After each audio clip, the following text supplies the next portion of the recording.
The Durham woman was climbing here at the very top at one of the tallest routes here at Pilot Mountain State Park when she fell about 90 feet. A park ranger came to her rescue to try to give her CPR, but unfortunately she didn't make it, making her the first death we've seen here in the park in more than a decade. This new robot can now be the eyes, ears, and even the voice for law enforcement going into dangerous situations, while officers keep safe further than just an arm's distance.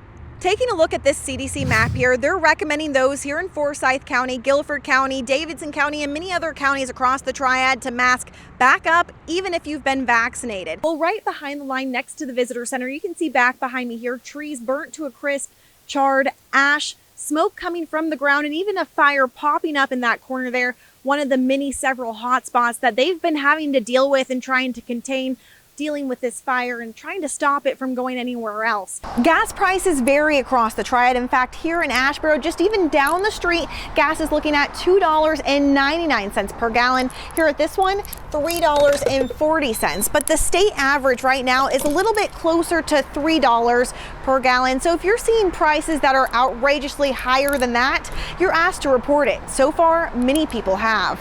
Now, this 3-page draft lays out a plan for the Greensboro Safety Review Board aimed at stopping violent crime at bars and businesses that serve alcohol. Now, this could change some things up for business owners or the nightlife here in Greensboro, causing a lot of mixed reactions. Just a week after school started here, all 3 school districts have had COVID cases here in Davidson County. That's forcing more than 300 students in this area to have to quarantine, and that's why school leaders are meeting here right behind me tonight to discuss whether they'll be masking back up in the classroom. We were talking about how important it is for schools to have plans, but how important is it to practice those plans in the schools for kids? It's unfortunate that we have to do it, but to be prepared in the event this incident occurs is critical. Essential workers who continue to keep on working while others went home to keep safe, making sure essential foods and drinks were on the shelves, are getting a shot at the vaccine. But police are still looking for the suspects who stole the vehicle.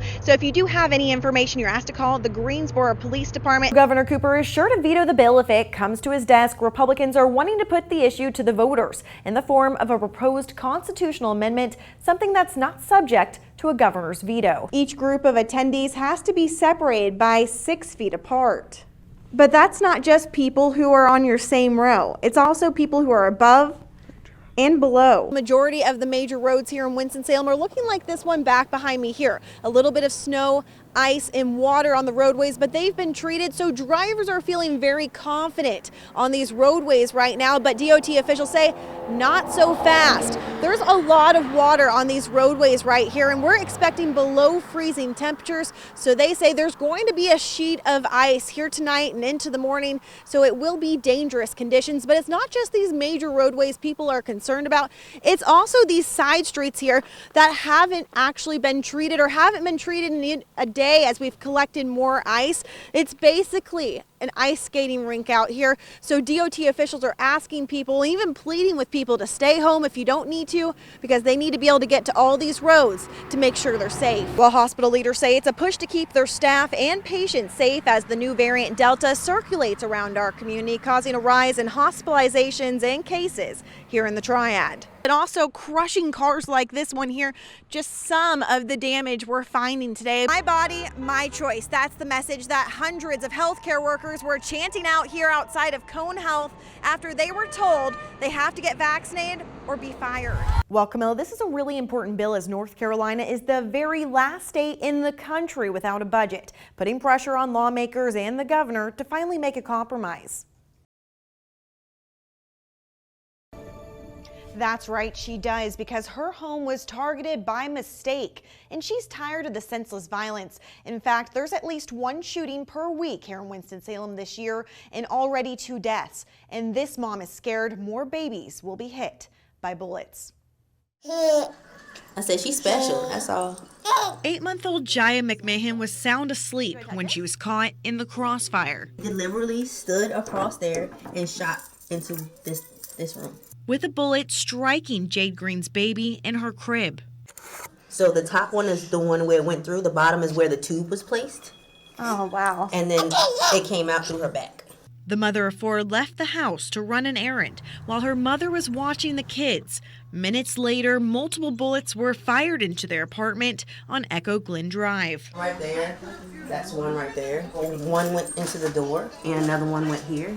The actual bullet in the toy box. While Grandma was on the phone with 911, it was Jaya's 11-year-old sister's fast thinking that kept her alive. Once the ambulance came, she passed off and said, "Save my sister." And now that little Jaya is doing okay, Well, nothing stops me. her family is already packing up to move again after they moved to this apartment only a few months ago. We can't stay here at all because my kids are terrified to sleep in their room. So they're looking for a new place to stay, a difficult task during this pandemic. My kids should be able to have comfortability in their own home, in some type of peace. But until then, Green says her and her family are counting their blessings. Jaya or any of her other siblings aren't just a number. This could have ended a lot worse, and it could have been, like you said, just another homicide story where I'm burying my child this week.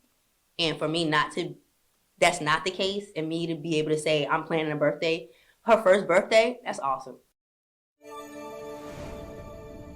To combat shootings in Winston-Salem, the Winston-Salem Police Department has created 2 units specializing in gun violence and shooting investigations and say they believe that's why the homicides are going down each year. Reporting in studio, I'm Cassie Schirm, ABC 45 News.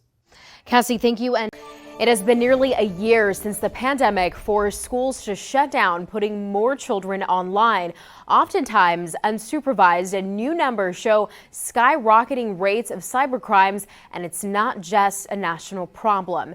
ABC 45's Cassie Schirm shows us how it's happening right here in the Triad.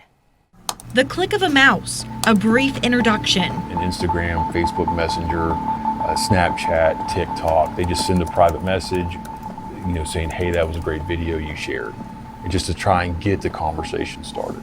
Just how hard is it for internet predators to get access to kids? According to North Carolina undercover agents, it's not hard at all. In our undercover activity, we take on various personas and we go into the spaces where we believe students are at most of the time and where they're being approached online.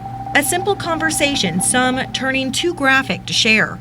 To get to that point of where, hey, let's meet up, or can I come get you, or meet me over here. If that person did show up after a sexual conversation, that could be considered attempted rape of a minor. The conversation itself could result in a charge of communication with the minor for immoral purposes. We have seen a huge increase. Special Agent Kevin Rotten sees the problem firsthand in the workload of the state's Internet Crimes Against Children's Task Force. We're seeing it every other week. It seems like there have been numerous cases recently with minors that were taken to various states. National rates of online enticement of children has nearly doubled from a little over 15,000 reports in 2019 to 30,000 in 2020. But in our state, the numbers are alarming. We went from a couple of years ago getting 3,000 tips a year, and last year we received over 9,000. Undercover detectives is just one of the tools ICAC uses to trap child predators. Another tool for work? All right, there we go. This girl right here. Here. More specifically, Rita's nose. She is quintessentially a flashlight for us to be able to find what we need to find that's hidden, that we can't see. She helps find SD cards and other storage devices that can contain child sexual abuse material. And according to her handler, Special Agent Nathan Anderson, she's pretty good at it. So he put her nose to the test. In less than a minute, she finds a micro SD card taped under a ledge. Good girl. The chemical is found in the fire retardant on the little circuit boards of the devices, so that way it can help it from catching fire. A scent she's been on the hunt for a lot lately. We've been working, we haven't stopped, and we are out there to investigate these crimes and save children. But protecting kids, North Carolina Attorney General Josh Stein says starts at home. You want to monitor your kids' internet usage, know what websites they're visiting. You want to teach them about the risks. The risks that exist in the real world also exist online. There are bad people who will try to exploit them. A sobering reminder that when there's an app or a keyboard, an online predator is likely there. Reporting in Winston-Salem, I'm Cassie Schirm, ABC 45 News. While city leaders across the Piedmont Triad are calling it a panhandling pandemic, something that's been going on for quite some time. And now more drivers are seeing signs like this one here of people asking for help. But they tell me they want to do more than just give $1 or $2 out the window. They want to actually do something that's going to make a difference so people can finally ditch these signs. I find it very annoying that they're at every exit. I'll roll down my window and have a conversation with them. I sometimes lock my doors. I don't make eye contact. There are no prerequisites for this job. All you need is a marker, some cardboard, and an idea for a slogan to really sell your story. Make your best money in the rain. Really? Because people see you standing in the rain, yes, and they figure that you really need it bad if you're standing in the rain. But who are these people behind the signs? Anything helps, you know, that's how the sign works, anything at all. For 6 days a week, David Green makes this walk, this daily hustle. I've been doing this for like almost 10 years now. It's his version of work. It really helps out, yeah, it really does. Panhandling. Thank you. If I didn't have this, I would starve. Because after he was caught stealing, he's a convicted thief, and it's hard to get a job. I'm actually on the corner making the money myself. I feel better about myself because I'm doing it honestly for once. So he comes here. Thank you very much. And begs for anything you can spare. Have a good day. Thank you. This has become an issue. I hear it on a regular every day. I've seen the emails come in on it. I go to community meetings, and that's one of the first questions they ask me. What are we going to do about the panhandling? Greensboro Councilmember Sharon Hightower says now is the time to get the conversation started. How are we going to get panhandling under control? In Winston-Salem, panhandling is illegal unless you have a license. But right now in Greensboro, anyone can do it. Panhandling really is rampant in areas throughout our entire community. Trash is being left behind. Actually, in some cases, furniture is being left behind as they go back the next day. So I would certainly agree with you that we need to look at this, and we also need to look at it from both perspectives. It's often said the best way to understand someone, there's usually a panhandler over there, is to put yourself in their shoes. So that's exactly what I'm doing, panhandling myself. I won't lie if I'm confronted or lie with my sign. I'll donate it all to homeless services here in our area. First realization is this isn't very safe or comfortable, but today I quickly realized just how generous our community is. Thank you so much. Why did you want to give? I got a heart, I just saw you standing out here, and I just figured, maybe even if it's just a couple dollars, if everybody gives $1 or $2. The most surprising takeaway was the takeaway itself. I made $60 in just 2 hours. Now that's not always the case for panhandlers. Many of them tell me they make about $30 in 4 hours. That's $7.50 an hour. And for 40 hours a week, that's $300. Times that by 52 weeks a year, that works out to $15,600 a year tax-free. That's roughly $2,600 more than you can make working a minimum wage job. It doesn't surprise me. I think obviously that's one of the reasons it's lucrative. It's a quick way to get some cash in your pocket. What it is not is sustainable. Brian Hahn, Executive Director of Partners Ending Homelessness, says they work firsthand on the streets of Greensboro to get people out of these situations. We really do want to help folks that sincerely want to get out of that situation and, be not only housed, but, healthy, stable, and a contributing member of the community. But Hahn says it's going to take more than $1 here and there. So a few bucks out the window, we feel better. That person just made $30 an hour and life goes on. However, that's a Band-Aid. So what is the solution? That's what I'm interested in. How can we as a community, how can we as a network collaborate with all of our folks, from providers, public officials, even the private sector and the business community, the faith community, they all can play a role to try to address some of these bigger challenges. That's why he's hoping council members like Hightower and others will take the leadership to make it happen, helping others like Green in the community. Now, Councilmember Hightower tells me she plans to suggest to the City Council that we create a panhandling task force to combat these issues, but also connect people to the right resources. But she says this is just a start. So much more needs to be done in our communities to help those who are in need. Reporting here in the Triad, I'm Cassie Schirm, ABC 45 News. One sheriff's office in the Triad is making some changes to their tasers in response to the death of Dante Wright. ABC 45's Cassie Schirm is joining us live in studio with more. Cassie. That's right. The Alamance County Sheriff's Office says they're taking proactive measures for the community and their officers, so an incident like that never happens here. And I do want to warn you guys, the video of this incident is disturbing. When Brooklyn Center, Minnesota police officer Kim Potter allegedly mistook her service weapon for a stun gun and fatally shot Dante Wright, it was at least the 16th such weapon confusion incident in the United States since 2001. It looks like a gun. It looks like a gun. But Alamance Deputy Sheriff Mark Johnson says there's a big difference just holding it. The biggest difference in this is going to be the weight of a taser versus a firearm. It's a whole lot different. So you say taser, taser, taser. And that's why, as a taser trainer for the force, he says training and policy is key. Okay. Taser, taser, taser. Stuff gets real on the street, you should automatically revert back to your training, and you want to do it the right way. Our policy here at the Sheriff's Office, we require the officer to wear the taser on the opposite side of the firearm. Okay?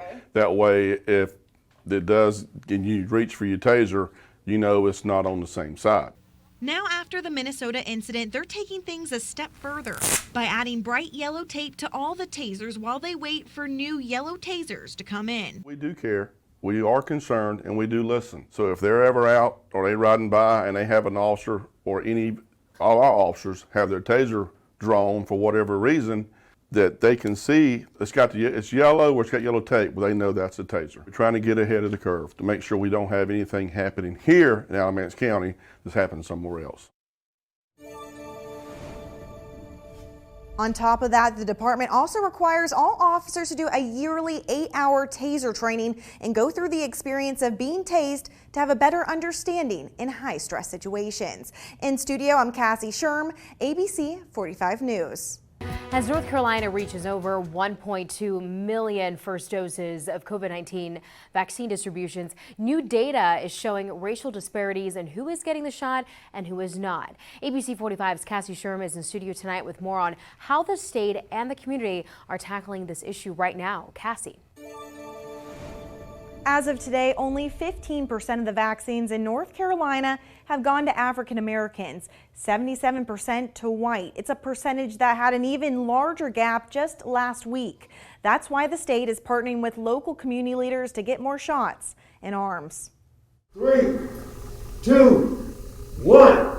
Well, good morning, St. Peter's Church in Woodlock Center. During this pandemic, Bishop James C. Hash's service looks a little different. On Sundays, I used to preach pretty good sized congregation, but Sunday I'm preaching to cameras, empty seats. Keeping his congregation safe from the virus, but still delivering a message that he says is vital. To give them a word of encouragement that even in all that is going on in our world today, we still have to trust God. Giving life to the word while also encouraging others to protect their life with the vaccine. I believe personally that faith and science is working together to give people life. An important role, Bishop Hash says, for a community that's still hesitant. Usually in the black community, when there's problems, people run to the church.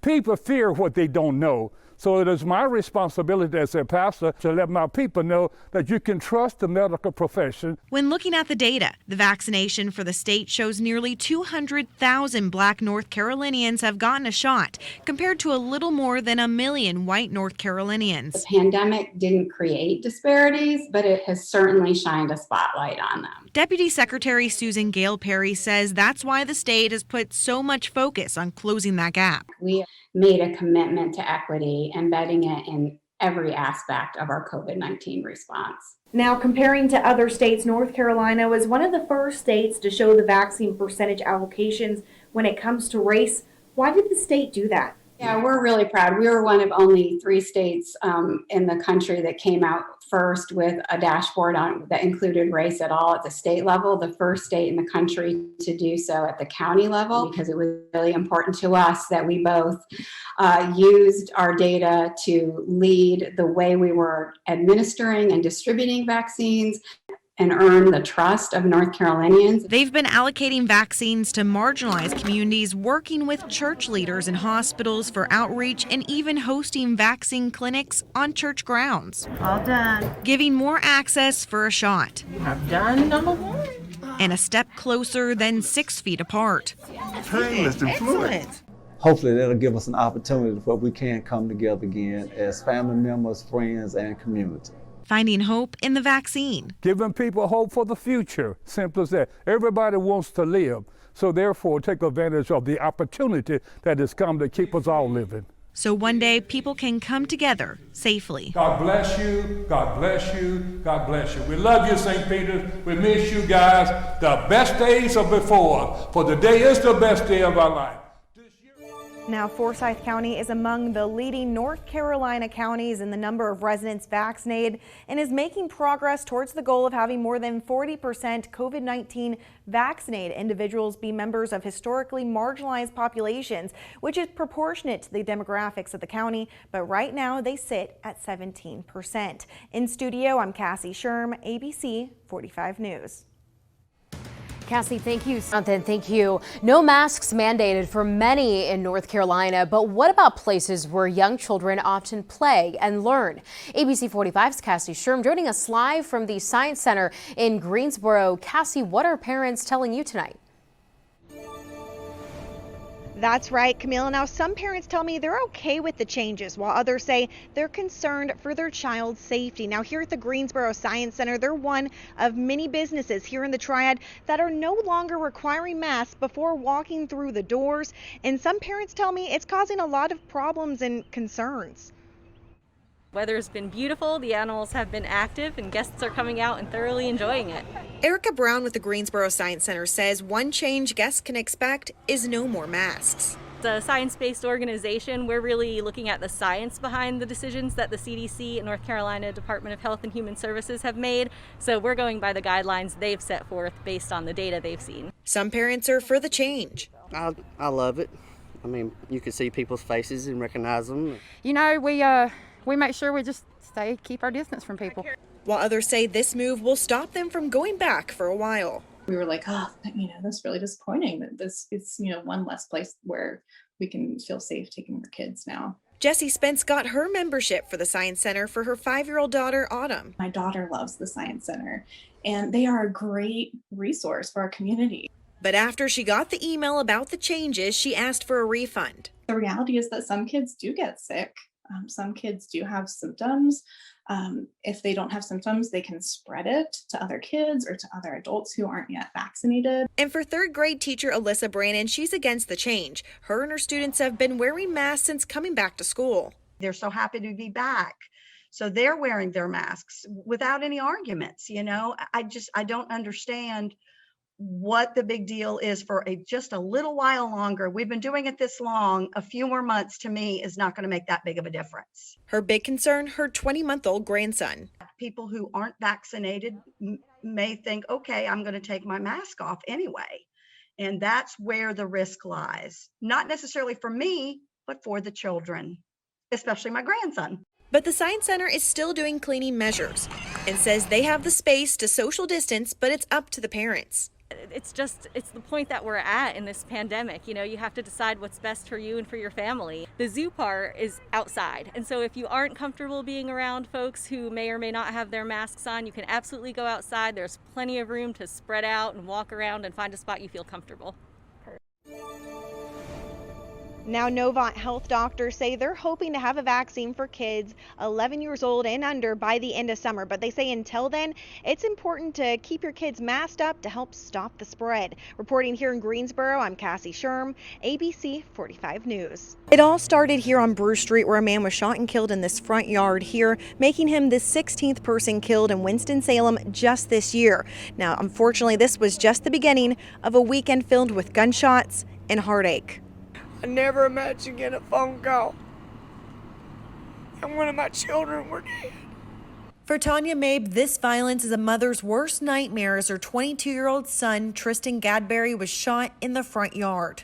This is really tearing me apart. My heart is so broken.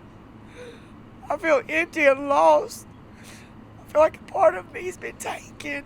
The next day, just a few miles down the road on East Devonshire Street, 4 people were shot and 1 killed. Later that evening on Swaim Woods Lane, another person shot and killed, something that isn't surprising to neighbors. There's too many kids dying for nothing. Too much gang violence going on out here. The gang violence needs to be brought down and took away. And making some feel unsafe in their own homes. Scared. I'm ready to run.